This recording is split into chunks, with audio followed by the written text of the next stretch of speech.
Hello class 10 student, स्वागत है आपको मेरे प्यारे से चैनल बाबा मैथ्स वाला पे। और इसमें हम लोग शुरू करेंगे सेक्शन बी के क्वेश्चन जो आपके सिंपल क्वेश्चन पेपर के हैं। बेसिक का चैप्टर चल रहा था सिंपल क्वेश्चन पेपर का, जिसमें कि हम लोग सेक्शन ए कंप्लीट कर चुके हैं। अगर वो वीडियो नहीं देखे हैं तो उसका लिंक हम लोग आई बटन पे दे रहे हैं, सबसे पहले उसको जाके देख ले। और अब आते हैं हम लोग सेक्शन बी को कंटिन्यू करते हैं। तो सेक्शन बी का जो क्वेश्चन है आपका बेसिक मैथमेटिक्स का सिंपल क्वेश्चन पेपर का, उसमें कह रहा है कि an A P 5, 8, 11 dot dot dot has 40 terms, यानी कि इस ए पी के अंदर टोटल नंबर ऑफ टर्म्स जो है वो 40 है। तो फाइंड द लास्ट टर्म। फिर कह रहा है फुल स्टॉप के बाद also find the sum of last 10 terms. Also के बाद जो क्वेश्चन पूछा है ना वो बहुत बेहतरीन क्वेश्चन है। Also find the sum of the last 10 terms. Last 10 terms का मतलब होता है कि अंत से 10 टर्म लेना है आपको। जहाँ पे अंत हुआ एपी का, वहाँ से 10 टर्म पहले आप आइए और वो 10 टर्म को जोड़ के बताइए, ये पूछ रहा है। ठीक है जी। तो अगर आप क्वेश्चन समझ गए हैं तो देखिए क्या होगा कहानी। सबसे पहले तो इसमें हमसे पूछा है लास्ट टर्म। तो लास्ट टर्म का मतलब हमसे पूछ रहा है टीएन। तो टीएन का फॉर्मूला हो जाएगा a plus n minus 1 into D. इसमें नंबर ऑफ टर्म्स कितना होगा, इन्होंने बोला है 40 टर्म्स, तो n का वैल्यू 40। फर्स्ट टर्म तो हम जानते ही हैं क्या होता है, तो यानी कि n के जगह पे हम 40 डाल देंगे। और a हमारा इसका है, पहला टर्म 5 दिखाई दे रहा है तो 5 प्लस 40 माइनस 1, और d का वैल्यू कितना आएगा तो t2 माइनस t1, तो ये हो जाएगा 8 माइनस 5, यानी कि आपका 3 हो जाएगा, यानी कि 3 यहाँ पे कर दो, यानी कि ये 5 हो गया प्लस 4 3 जा 12, यानी कि 120 माइनस 3 1 जा 3। तो 120 में 5 जोड़ेंगे तो 125, और 125 में 3 घटा दें अगर तो हो जाएगा 122। तो इसका मतलब इसका लास्ट टर्म जो होगा वो 120 होगा। तो सबसे पहले आंसर में लिख देंगे last term is equal to 122। अब इसी में जो सेकेंड पार्ट है वो क्या कह रहा है, वो कह रहा है कि सम ऑफ लास्ट 10 टर्म्स। तो मान लो let sum of last 10 terms be S10 या S-10 मान लो, क्योंकि S10 को तुम जनरली समझते हो कि सम ऑफ फर्स्ट 10 टर्म्स है, तो ये मान लिए। अब देखो इसमें क्या होगा कि AP का जो मतलब ये जो AP बढ़ते जा रहा है वो AP तो कुछ इस तरह से है ना, 5, 8, 11, डॉट डॉट डॉट डॉट ऐसे, और इस AP का last term dot dot dot करने के बाद यहाँ पे 122 आएगा। तो यहाँ से 10 गो टर्म पहले आना है। तो जरा सोचो कि इसके जस्ट पहले वाला टर्म क्या होगा, फिर उसके पहले वाला टर्म क्या होगा, उसके पहले वाला टर्म क्या होगा, उसको पता लगाओ। तो ये देखो ध्यान से समझना, 5 3 8 8 3 11, मतलब 11 से अगर पहले आना है तो 11 में से 3 घटाना पड़ेगा। फिर 8 से अगर पहले आना है तो 3 घटाना पड़ेगा, यानी कि आगे जाने के लिए 3 3 जोड़ना पड़ेगा और पीछे आने के लिए 3 3 घटाना पड़ेगा। तो अगर हम पूछे कि 122 से जस्ट पहले वाला क्या होगा, तो 3 घटा दो तो 119 होगा, फिर 119 में से 3 घटा दो तो 117 होगा, एंड सो ऑन। तो अब मान लो कि यह नया एपी हो गया, न्यू एपी है ना, जिसमें आप लिख दो 122, फिर अगला लिख दो 119, फिर लिख दो 117 और dot dot dot up to 10 terms. 10 ही टर्म तक आप पीछे आओगे, इसका मतलब नया एपी का आप 10 टर्म आगे जाओगे। अब इस एपी का शुरू से 10 टर्मों का जोड़ जो होगा वो इस एपी के अंत से 10 टर्मों के जोड़ के बराबर होगा। तो इसलिए हम लोग लिख देंगे S-10 बराबर, फार्मूला आपका क्या लिखेंगे, 10 बाई, मतलब फार्मूला पहले लिख लो n/2 और ब्रैकेट में 2a plus n minus 1 into D. अब यहाँ पे सब बदला हुआ है, n का वैल्यू 40 मत लिख देना, यहाँ पे सम ऑफ 10 टर्म्स है तो n का वैल्यू 10 लिखेंगे, और बाई 2, और 2 इंटू a का वैल्यू हमारा 122 होगा, क्योंकि अब लास्ट टर्म ही फर्स्ट टर्म हो जाएगा। फिर प्लस n के जगह पे 10 माइनस 1, और d के जगह पे कॉमन डिफरेंस आपका यहाँ से निकालोगे तो 119 में से आप घटाना पड़ेगा 122, यानी कि ये -3 आएगा, तो ये माइनस का 3 हो गया। तो ये हो जाएगा 2 5 10, यानी कि ये हो गया 5, और ब्रैकेट के अंदर 122 गुना करोगे तो 244 आएगा, फिर प्लस माइनस माइनस, और ये 10 में से गया 9 9 3 27। ठीक है जी। अब 14 में से 7 गया तो 7 घटाना पड़ेगा ना हमको, तो घटा लेते हैं, मल्टीप्लाई कर लेते हैं। 14 में से 7 गया 7, ये 3 हो गया, 3 में से 2 गया 1, और ये हो गया 2, और गुने 5। 5 7 जा 35, कैरी हुआ 3, 5 1 जा 5 और 3 8 और 5 2 जा 10। तो यानी कि सम ऑफ लास्ट 10 टर्म्स जो है वो ये हो जाएगा। तो आंसर में बाकायदे जब हम लिखेंगे तो इसके आंसर में 2 लिखेंगे कि last term of AP is equal to 122 and the sum of last 10 terms is equal to 1085 और घेर देंगे।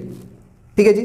चलिए अब बढ़ते हैं हम लोग नेक्स्ट क्वेश्चन पर। देखिए क्वेश्चन नंबर 8 क्या कह रहा है, ये आपको हाइट एंड डिस्टेंस का क्वेश्चन है और आपका NCERT का भी क्वेश्चन है। तो देखिए क्या कह रहा है, a tree is broken due to the storm in such a way that the top of the tree touches the ground and makes an angle of 30 degree with the ground. Length of the broken upper part of the tree is 8 meters. Find the height of the tree before it was broken. यदि वो पेड़ टूटा हुआ नहीं था तब उस पेड़ की लंबाई कितनी थी ये आप बताइए। ठीक है, तो मान लो कि ये पेड़ की टोटल लंबाई थी, है ना, धरती के ऊपर पेड़ थी। अब क्या हुआ जरा देखो, इसका फुल स्टॉप के बाद वाला कहानी पढ़ो, ये वाला कह रहा है कि length of the broken upper part. Broken upper part का मतलब जो ऊपर का टूटा हुआ भाग है वो टूटने के बाद जो नीचे की तरफ गिरा हुआ है। तो मान लो यहाँ से टूट गया ये पेड़ और ये गिर गया जमीन पे, तो ये जो जमीन पे गिरा हुआ पार्ट है वो आपको दे दिया गया है 8 मीटर। ठीक है ना। Find the height of the tree. तो ये पार्ट 8 मीटर है, तो यही ना पार्ट टूट के गिरा है, तो ये भी 8 ही मीटर होगा। लेकिन यहाँ से लेके यहाँ तक की लंबाई तो हमें नहीं मालूम है, तो इसको हम मान लेते हैं h। ठीक है ना, इसको मान लेते हैं कि यहाँ से यहाँ तक h है। टोटल जो पेड़ की लंबाई है वो तो हमारा 8 + h होगा, याद रखना, क्योंकि जब हमारा टूटा नहीं है था पेड़ तो यहाँ से यहाँ तक टोटल लंबाई थी। तो ये बोल रहा था कि ये जो गिरा हुआ पार्ट है वो जमीन से कितना डिग्री एंगल बना रहा है, 30 डिग्री। तो अब अगर ये एक राइट एंगल ट्रायंगल को समझ रहे हो, जैसे मान लो ये A था, ये B था, ये C था, ये D था, तो इस पर 90 डिग्री बन रहा है। तो हम लिख सकते हैं कि in triangle BCD sine 30 degree. क्यों साइन 30 डिग्री? क्योंकि अभी हमें परपेंडिकुलर के बारे में बात करनी है और हाइपोटेनस 90 डिग्री के सामने दिया है, इसीलिए 10 नहीं लगी। तो साइन 30 डिग्री क्या हो जाएगा, परपेंडिकुलर बाई हाइपोटेनस। तो साइन 30 डिग्री का वैल्यू 1/2 हो जाता है और परपेंडिकुलर क्या होगा हमारा, तो h होगा, और हाइपोटेनस क्या होगा हमारा, तो वो हाइपोटेनस हमारा 8 होगा। तो यानी कि क्रॉस मल्टीप्लाई कर दो या फिर 8 को केवल इधर भेज दो, तो 8/2 होगा केवल, 8 1 जा 8/2 बराबर h। इसका मतलब h का वैल्यू 4 हो गया, 4 मीटर। तो अब हम लोग लिख देंगे कि total length of the tree, है ना, हमसे पूछा है ना लेंथ ऑफ ट्री, तो यहाँ पे लिख देंगे LENGTH length of tree is equal to 8 + 4, क्योंकि 8 + h है, तो 8 4 12 मीटर। यानी जब पेड़ नहीं टूटा था तो उसकी लंबाई 12 मीटर थी। अब इसी का एक और क्वेश्चन है जो और करके दिया है, ये भी आपका NCERT का क्वेश्चन है, इसे भी हम लोग देखते हैं। देखिए इसमें कह रहा है कि 2 poles of equal height are standing opposite each other on either side of the road 80 metre wide. कह रहा है कि जब आप रोड पे जाते हो, सोचो रोड पे जब जाते हो तो रोड के इस पार भी पेड़ लगा होता है और इस पार भी पेड़ लगा होता है। तो कह रहा है कि रोड की जो चौड़ाई है वो 80 मीटर है। तो मान लो ये रोड की चौड़ाई है और रेड के चौड़ाई के दोनों किनारे पे इक्वल लेंथ के पोल लगे हैं। 2 poles of equal height are standing opposite each other on either side of the road 80 metre wide. तो ये पेड़ कह रहे पोल जो है वो सेम लंबाई की है, तो ये हाइट सेम लंबाई की अगर है तो इसको हम h माने, तो इसे भी हमें h मानना पड़ेगा। और ये हमें टोटल 80 मीटर दिया हुआ है, यहाँ से लेके यहाँ तक। आगे पढ़ा जाए, कह रहा है कि from a point between them on the road the angle of elevation of the top of the 2 poles are respectively 60 degree and 30 degree. Find the distance of the point from the 2 poles. कह रहा है कि बीच में, इन दोनों के बीच में कहीं भी एक ऐसा पॉइंट है जहां से दोनों पोल का जो एंगल ऑफ एलिवेशन है वो अलग अलग है। एक 30 डिग्री है और एक 60 डिग्री है। तो 60 डिग्री के लिए हमको ज़्यादा आंख उठाना पड़ेगा, तो ये 60 डिग्री होना चाहिए और ये 30 डिग्री होना चाहिए। ठीक है, तो कह रहा है कि find the distance of the point from the 2 poles. ये जो पॉइंट लिया गया है मान लो P, वो पॉइंट का P का दूरी दोनों पोल से कितना होगा, यानी कि C से दूरी बताना है और P से दूरी बताना है B का। ठीक है जी। तो इस पोल का दूरी हमको बी से भी बताना है और सी से भी बताना है। क्या करेंगे, सबसे पहले तो आप जो ट्रायंगल को कंसीडर कर रहे हो, या ये मान लो कि यहां से ये जो दूरी है वो मान लेते हैं कुछ देर के लिए x, तो टोटल हमारा 80 है।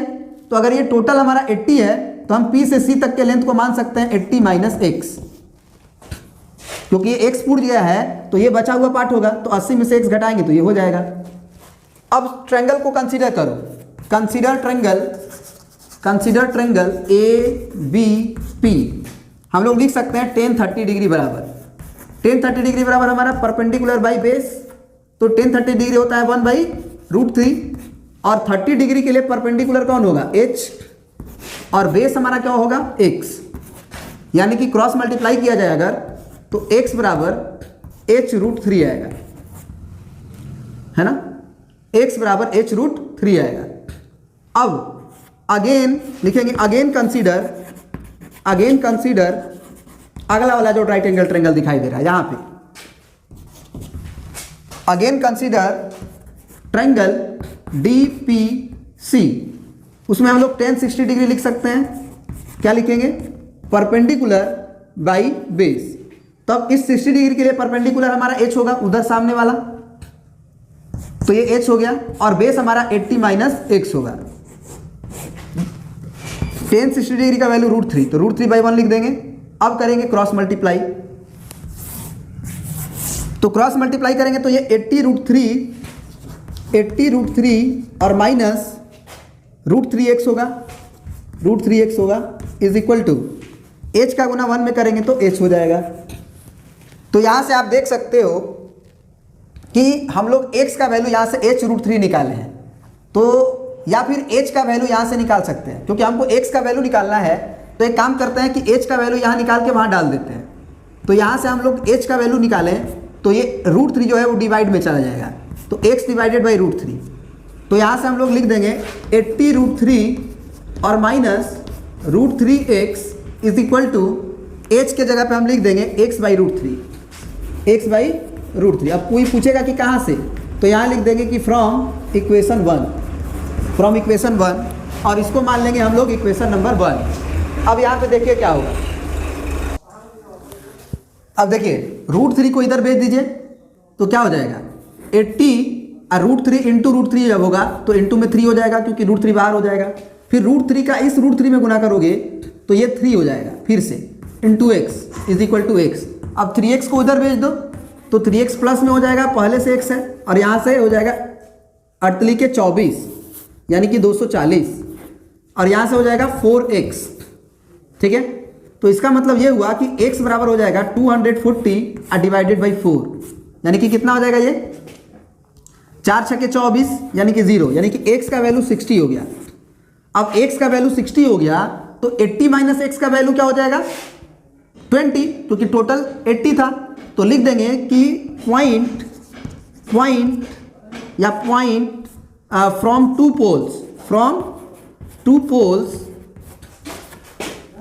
Poles is in 60 metre and 20 metre, है ना, अपार्ट, ठीक है। ये लिख के घेर देंगे आंसर को, ठीक है जी। अब बढ़ते हैं हम लोग क्वेश्चन नंबर 9 की तरफ। अब देखिए क्वेश्चन नंबर 9 क्या कह रहा है कि PA and PB are 2 tangents drawn to a circle with centre O। कह रहा है कि PA और PB 2 टेंजेंट्स हैं जो सेंटर A सर्कल पे ड्रॉ हुआ है, ठीक है ना। आगे बोल रहा है कि PA का जो लंबाई है वो 6 सेंटीमीटर है, P से A 6 सेंटीमीटर दिया है, और आगे लिखा है कि एंगल APB यानी कि ये 60 डिग्री है। Then find the length of the chord. तो सबसे पहले तो ये बताओ कि कॉर्ड जो आपका AB है इसकी लंबाई हमको निकालनी है। तो कॉर्ड AB की लंबाई निकालने के लिए आप ये सोचो सबसे पहले कि ये हमारा एक्सटर्नल पॉइंट है, तो अगर ये एक्सटर्नल पॉइंट है तो यहाँ से ये दूरी और यहाँ से ये दूरी तो पक्का बराबर होगा, उसमें तो कोई संकोच नहीं है, क्योंकि एक्सटर्नल पॉइंट से हमारा जो दूरियाँ होती हैं लेंथ ऑफ टेंजेंट की वो बराबर होती है। तो अगर ये 6 है तो ये भी 6 होगा। इसका मतलब ये कंफर्म हो गया, सुनिएगा ध्यान से, ये कंफर्म हो गया कि ये 6 सेंटीमीटर है और ये भी 6 सेंटीमीटर है, तो ये आइसोसेलेस ट्रायंगल तो पक्का है, क्योंकि 2 साइड बराबर है। अब 2 साइड अगर बराबर है, आइसोसेलेस ट्रायंगल हो गया, तो ये एंगल और ये एंगल बराबर होगा, क्योंकि एक ट्रायंगल के अंदर अगर दो साइड्स इक्वल हैं तो दो एंगल्स भी इक्वल होंगे, क्योंकि आइसोसेलेस हो गया। तो इसका मतलब ये x मानोगे एंगल को तो ये भी हमारा x होगा। तो अब हम लिख सकते हैं कि तीनों एंगल का सम, अब निश्चित रूप से ये इक्विलैटरल ट्रायंगल भी हो जाएगा, क्योंकि अगर ये 60 डिग्री है और ये दोनों बराबर है तो 60-60 ही ना होगा। तो हम यहाँ पे लिख सकते हैं कि एंगल x प्लस 60 डिग्री बराबर 180 डिग्री। अब 60 को उधर भेज दे तो 120 डिग्री, और ये 2x, इसका मतलब x बराबर 60 डिग्री। तो अगर ये इक्विलैटरल ट्रायंगल हो गया तो सारे ही लेंथ बराबर होंगे साइड्स के, तो ये 6 है, ये 6 है, तो ये भी 6 ही होगा। तो यहाँ पे हम लिख देंगे कि this imply triangle ABC is an equilateral triangle. इसलिए AB जो लंबाई है वो हो जाएगा 6 सेंटीमीटर, क्योंकि सबकी लंबाई बराबर होगी। अब बढ़ते हैं हम लोग क्वेश्चन नंबर 10 पर। कह रहा है कि the sum of squares of 3 positive numbers that are consecutive multiples of 5 is 725। Find the 3 numbers. यानी कि 3 नंबर्स आपको निकालना है, जिसकी कहानी क्या है कि sum of square of 3 positive, तो इस वर्ड को पकड़िए, 3 positive numbers that are consecutive multiple of 5। Consecutive multiple of 5 का मतलब होता है कि 5 का लगातार मल्टीपल। जैसे कि आप 5 का लगातार मल्टीपल में आप लिख सकते हैं 10, 15, 20, है ना, क्योंकि 5 दूना 10, 5 या 15, 5 के 20। या आप मान सकते हैं 30, 35, 40, क्योंकि 5 6 के 30, 5 7 35, 5 8 40। तो लगातार कॉन्सिक्यूटिव मल्टीपल का मतलब होता है कि 5 का जो मल्टीपल है उसके जस्ट बाद वाला टेबल आए, जस्ट बाद वाला टेबल आए। मतलब 5 7 जा किए तो 5 8 जा, फिर 5 9 जा होना चाहिए। समझ रहे हो? तो आप ये नहीं जानते हो कि शुरुआत कहाँ से हो रहा है। 5 का मल्टीपल तो है, तो मान लो let 3 numbers be 5x, 5x plus 5 और 5x प्लस 10। क्यों? क्योंकि 5 जोड़ना पड़ेगा। कोई भी अगर 5x तो पक्का 5 का मल्टीपल है, ये तो कंफर्म हो गया। तो अगर कंसेक्यूटिव मल्टीपल्स ऑफ 5 ही लेना है हमको, तो एक अगर 5x लिए तो एक 5x प्लस 5 लेंगे, एक 5x प्लस 5 करके लेंगे तो 5x प्लस 10 होगा। अब अकॉर्डिंग टू क्वेश्चन क्या कह रहा है कि जो सम ऑफ स्क्वायर्स हैं इन नंबर्स का, जैसे 5x का स्क्वायर कर दिए, फिर अगले नंबर जो है उसका स्क्वायर कर दिए, और अगले नंबर जो है उसके स्क्वायर कर को जोड़ दिए, तो वो हमारा दिया हुआ है 725। तो अब जरा बताइए कि 5x स्क्वायर का मतलब क्या हुआ? 25 x स्क्वायर। फिर देखिए यहाँ पे आप 5 कॉमन कर सकते हो सबसे पहले, तो अंदर ही अंदर अगर कॉमन किए तो ये स्क्वायर बाहर रहेगा, और अंदर में अगर 5 कॉमन लिए हो तो यहाँ पे बचेगा x और प्लस 5 बन जा 5। फिर प्लस इसके भी अंदर हम लोग 5 कॉमन ले सकते हैं, तो यहाँ क्या बचेगा? x प्लस 5 दूना के 10, और बराबर में हमारा हो जाएगा 725। तो ये तो 25x स्क्वायर है, रहने दो। इसमें जो स्क्वायर है वो इस पे भी आएगा, इस पे भी आएगा। तो 5 का स्क्वायर होगा तो 25, और x प्लस 1 का होल स्क्वायर, प्लस यहाँ 5 का स्क्वायर होगा तो 25, और x प्लस 2 का होल स्क्वायर इक्वल टू 725। अब यहाँ पे हम लोग क्या कर सकते हैं कॉमन? 25 कॉमन हो गया। 25 जब कॉमन हो गया, सबसे पहले अगर ध्यान दिया जाए तो यहाँ क्या बचेगा? हमारा x स्क्वायर बचेगा, प्लस यहाँ पे बचेगा हमारा x प्लस 1 का होल स्क्वायर, प्लस यहाँ क्या बचेगा? हमारा x प्लस 2 का होल स्क्वायर, और बराबर के उधर हमारा 725 हो जाएगा। अब हम 25 को अगर उधर लेके जाएं तो डिवाइड होगा, और यहाँ पे आपका a प्लस बी का whole square, a plus B का होल स्क्वायर होगा। तो यहाँ पे आप a प्लस बी का होल स्क्वायर लगाइए, तो ये हमारा x स्क्वायर प्लस यहाँ a है, यहाँ b है, तो x square plus 2 into a into B, फिर प्लस b स्क्वायर, तो ये 1 स्क्वायर हो गया। फिर प्लस इसमें a प्लस बी का होल स्क्वायर लगाएंगे, तो a square plus 2 into a into B, क्योंकि b का काम अब 2 कर रहा है, a का काम अभी x कर रहा है, और फिर प्लस b स्क्वायर यानी कि 2 स्क्वायर, और इज इक्वल टू 725 और डिवाइडेड बाई 25, क्योंकि ये 25 हमारा कॉमन था, उसको हम बराबर के उधर भेजे थे।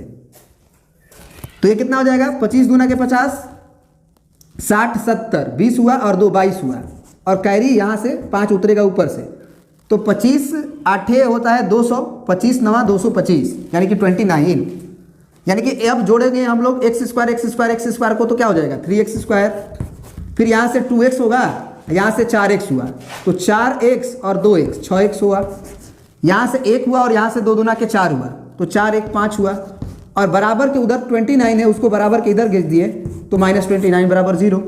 तो इस तरह से हमारा हुआ 3x² प्लस 6x माइनस 24 बराबर 0। तो सबसे पहले तो 3 कॉमन है, तो 3 अगर कॉमन ले लिया जाए तो क्या बचेगा, x² और प्लस 3 दूना 6x और माइनस 3 वाटे 24 बराबर 0। यानी कि ये हो गया हमारा, 3 को भी बराबर को उधर भेज देंगे तो x² plus 2x minus 8 equal to 0। अब इसको हम लोग को क्या करना होगा, फैक्टराइज। इसे हम लोग को क्या करना होगा, फैक्टराइज। चलिए फैक्टराइज करते हैं।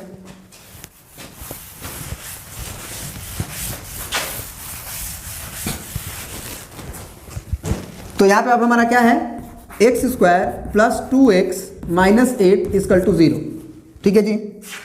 अब 8 को सबसे पहले अगर फैक्टर किया जाए तो 2 4 जा होगा, और 4 2 से ही हमारा 2x नजर आ रहा है। बस याद रहे कि प्लस में 2x है तो 4 में क्या लगा देंगे, प्लस 4x, और 2 में लगा देंगे माइनस, और माइनस 8 रहेगा इक्वल टू 0। अब यहाँ पे हम क्या करेंगे, x कॉमन ले लेंगे। तो x अगर हम कॉमन ले लेंगे तो क्या हो जाएगा हमारा, ये x प्लस 4, यहाँ क्या कॉमन है तो -2, यहाँ हमारा x बचेगा, ये माइनस है और ये माइनस कॉमन लेने की वजह से ये प्लस हो जाएगा, है ना, क्योंकि प्लस माइनस माइनस आएगा। 2 4 जा 8 इक्वल टू 0। तो यहाँ से हम कहेंगे कि x प्लस 4 कॉमन है, और यहाँ से x माइनस 2 बचा इक्वल टू 0। तो यहाँ से हमारा आएगा x प्लस 4 इक्वल टू 0, या फिर x माइनस 2 इक्वल टू 0। तो यहाँ से हमारा x का वैल्यू क्या आ गया, -4, और यहाँ से हमारा x का वैल्यू क्या आ गया, 2। ये एक्सेप्टेबल नहीं होगा। क्यों नहीं होगा, क्योंकि क्वेश्चन में शुरू में ही बोला हुआ है कि sum of the square of 3 positive numbers. तो ये जो नंबर्स माने हुए हैं ये पॉजिटिव नंबर्स है ना, क्योंकि लास्ट में फाइंड द 3 नंबर्स केवल पूछा था, इसीलिए हमने नंबर्स लिखा है, लेकिन नंबर्स क्या दिए थे, पॉजिटिव। तो यहाँ लिख देंगे कि this is negative, so this is not acceptable. Now x is equal to 2 जो है वो केवल कंसीडर होगा। इस तरह से x का वैल्यू नहीं पूछ के आपसे पूछा था नंबर्स, तो हेंस नंबर्स क्या लिख देंगे, 5x, 5x प्लस 5, और फिर 5x प्लस 10। तो x का वैल्यू अगर 2 है तो 5 2 जा 10 हो गया, फिर 5 2 जा 10 और 5 15 हो गया, फिर 5 2 जा 10 और 10 20 हो गया। ये हमारा आंसर हो गया, ठीक है ना, 10 15 और 20। चलिए तो अब हम लोग सेक्शन सी के क्वेश्चन को देखते हैं। तो सेक्शन सी के क्वेश्चन को हम लोग नेक्स्ट वीडियो में कंटिन्यू करेंगे। इस वीडियो में इतना ही रहने देते हैं। अगर आपको वीडियो पसंद आए तो लाइक करें, अपने दोस्तों के पास शेयर करें, और ज़रूर चैनल को सब्सक्राइब करें ताकि आगे का वीडियो आपको मिल सके। Thank you for watching.